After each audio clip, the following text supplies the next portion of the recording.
Hello everyone, welcome to the course on hybrid electrical vehicles developed by Jawaharlal Nehru Technological University, Kakinada, supported by Andhra Pradesh State Council of Higher Education.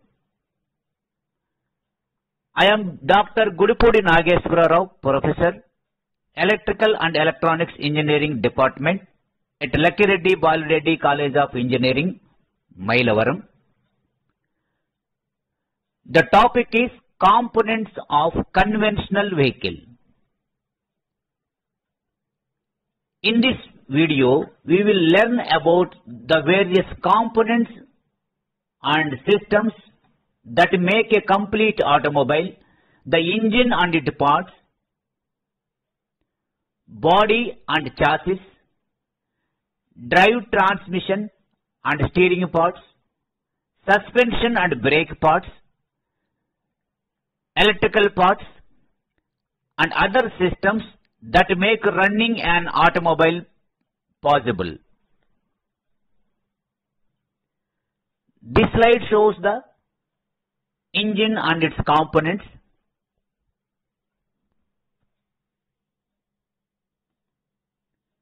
The components of an IC engine: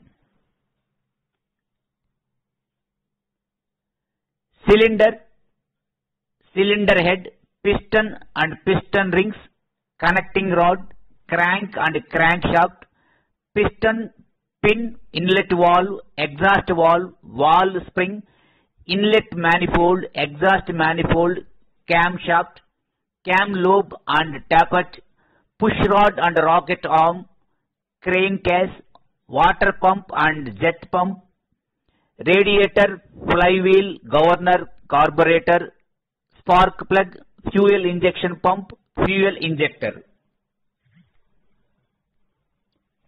Coming to the chassis. Chassis is a French term and was initially used to denote the frame or main structure of a vehicle. This chassis contains all the major units necessary to propel the vehicle, guide its motion, stop it, and allow it to run smoothly over uneven surfaces. It is the main mountain for all the components, including the body. It is also known as a carrying unit. The chassis includes the major components: a steel frame, which is the main part. In case of a passenger vehicle, the whole body is also an integrating part of the chassis. Other major components include engine. The main functions of the chassis includes carrying the weight of the vehicle and its passenger, withstanding the engine and transmission torque and thrust stresses, as well as accelerating and braking torque, withstanding the centrifugal force while taking a turn, and withstand the bending load and twisting due to the rise and fall of the front and rear axles.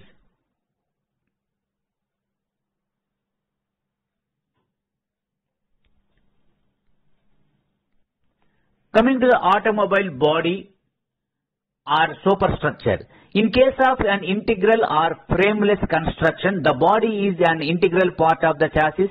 But in case of the conventional chassis, the body or superstructure is made of after receiving the chassis from the manufacturer. The shape of the body depends upon the ultimate use for which the vehicle is meant.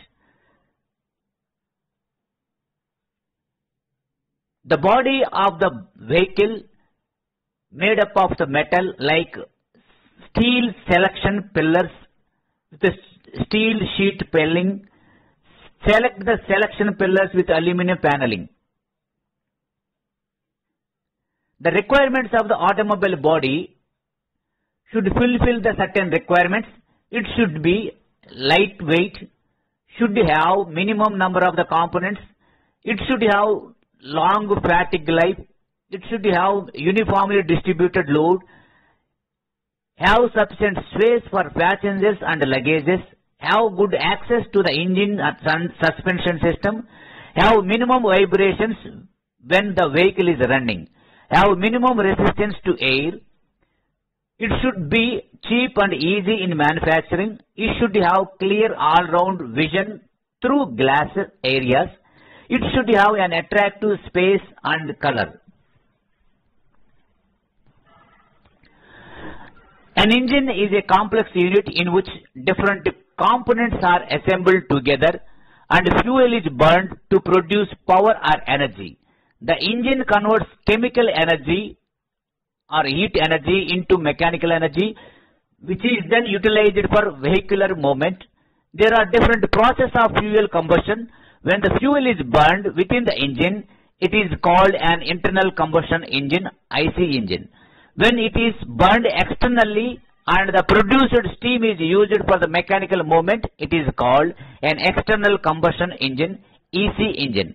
Nowadays, automobile engines are quite economical due to the developments taking place in the field of internal combustion engine.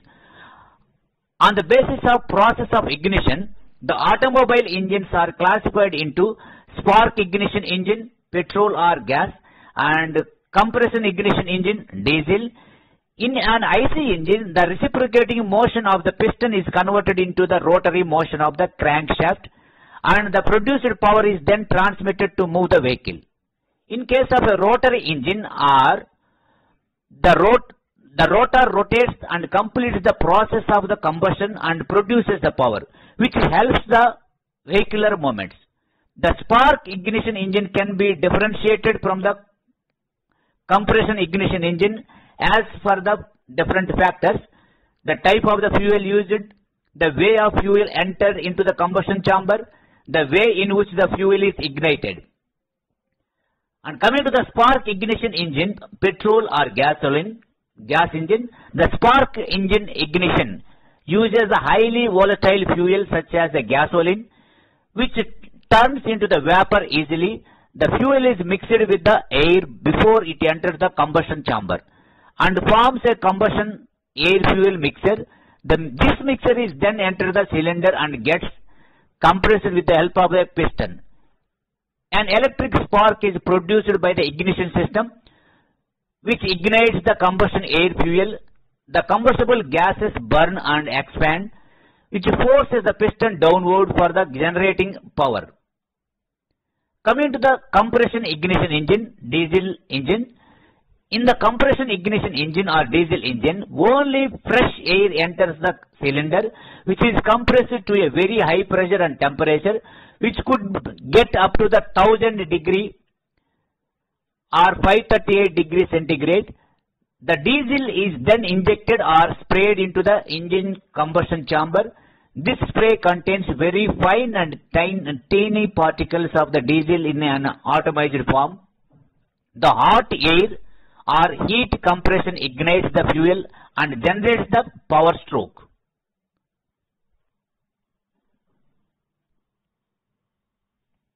Now coming to the components of this particular IC engine, cylinder. The cylinder or cylinder liner of an IC engine is fitted in the cylinder block, which is a single casted unit and is considered to be a main body of the engine. The block has cylinder liners. The piston reciprocates up and down from the top dead center to bottom dead center to generate the power. The cylinder liner and the cylindrical block have to withstand very high pressure, about 70 bar, and temperature about 700 degrees centigrade during the power stroke. The material used for the cylinder block must withstand such heat and also disperse it efficiently. The cylinder block is well designed with water passages to remove the excess heat, and separate oil passages are provided for the circulation of the lubricating oil. The top portion of the cylinder block is covered by the cylindrical head. The crankcase is an integral part of the cylinder block, which houses the crankshaft, and the lower portion is dipped in an oil pan. Nowadays, cylinder liners are made of special alloy, and internal portion is coated with a material like titanium, which provides the mirror finish and can withstand the wear resistance. The upper end of the cylinder liner has a flange which fits well in the cylindrical block. The exterior portion of the cylindrical liner is exposed to water jacket for easy dispersion of the heat. Coming to the next component, cylinder head. The cylinder head is also single casted unit and bolted to the top portion of the cylinder block. The combustion chamber is a part of the cylinder head where the combustion gases takes place. The water passages are provided to remove the heat from cylinder head. In the latest engines, the cylinder head also houses the crankshaft, which has the inlet and exhaust valves which supprise the valve mechanism. This provision is made for the fixed spark plug in SI engines and nozzle in CI engines. The lower portion of the cylinder head is well machined to ensure that there is no leakage of the gases. Cylinder head gasket is usually cast of the one piece and bolted to the top of the cylinder. Coming to the third part, piston and piston rings. Piston is a cylindrical unit used to compress to charge during compression stroke and to transmit the gas force to the connecting rod and then the crankshaft during the power stroke. Coming to the next component, connecting rod. It is generally manufactured by using drop forced steel. It is made in the shape of the I so as to reduce its weight and to withstand the strength. Coming to the next component, crank and crankshaft. The crank is called the backbone of engine because it converts the reciprocating motion of the piston into the rotary motion of the crankshaft. The crankshaft is a single casted unit and is made of drop forged steel main journals which are placed in the and supported in the crankcase. Next component is piston pin and guardian pin. This unit connects the piston and small end of the connecting rod and passes through the piston. Coming to the next component, inlet valve. The major role of the inlet valve is to submit fresh charge into the cylindrical during the suction stroke. Opening and closing of the valve will control the admission of the charge into the petrol engine or air into diesel engine during the suction stroke of the engine. Exhaust valve. Exhaust valve removes out the burned gases from the combustion chamber after power stroke. The exhaust valve has to bear more heat resistance. Valve spring. The valve spring plays an important role to close the valve and also provides the airtight compartment to seal the combustible gases during the power stroke and also maintain the self-sustaining movement of the valve. Both ends of the valve springs are machined for smooth function and up and down movements of the valves. Inlet manifold. The fuel air mixture is carried out from the carburetor to the cylinder through a separate pipe through inlet manifold in a carburetor engine. Exhaust manifold. It is a set of pipes and mufflers which is used to remove the exhaust gases from the exhaust ports. Coming to the next part, camshaft. The major function of the camshaft is to operate the inlet and exhaust valves through the cam lobe. The gear drive transmits the power for the rotation of the oil pump. Therefore, the oil pump sucks the oil from oil sump and transits the same to the oil gallery. Next one is the cam lobe and tappet. The cam lobe of the camshaft is placed directly above the bucket tappet such that the lobe comes around it and pushes down the bucket taps and valve, thus opening the valve in an overhead camshaft with a rocker arm.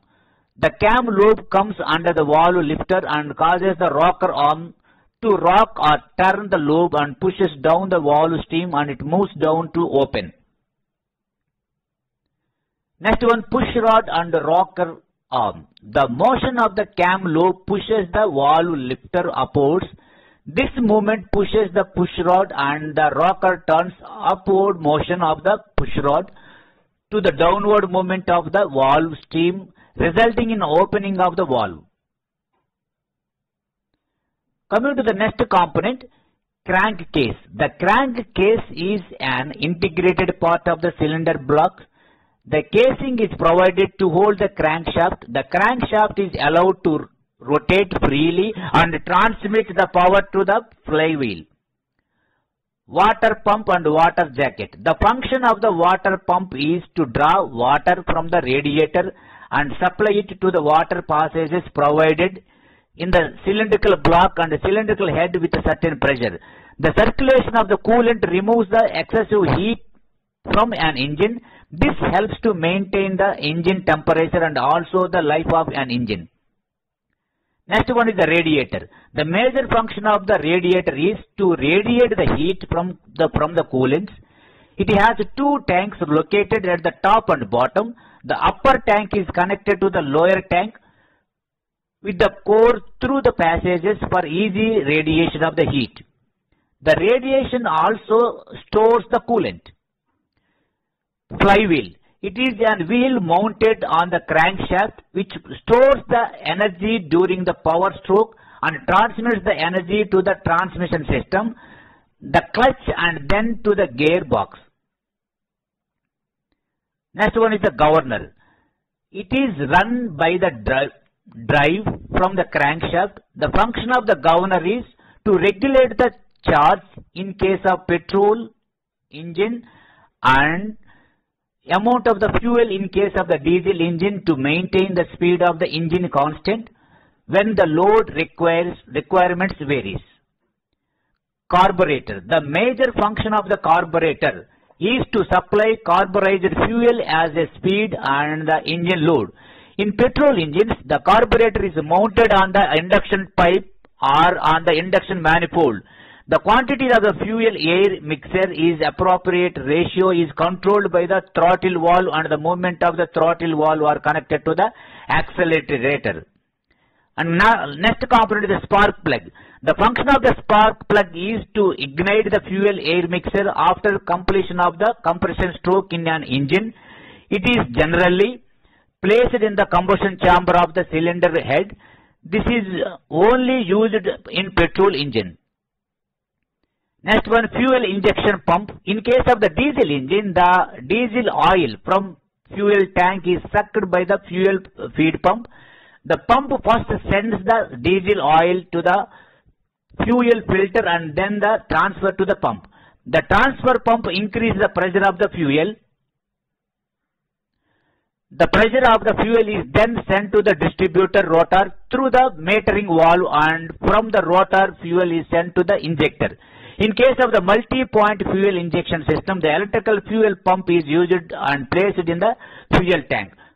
The pump generates the injection pressure and sends it to the fuel filler and then to the common rail at the pressure of the 3 to 4 bar. The common rail or fuel rail is connected to the fuel injector. Next component is the fuel injector. The fuel injector is to break the fuel into fine spray as it enters the combustion chamber of the diesel engine.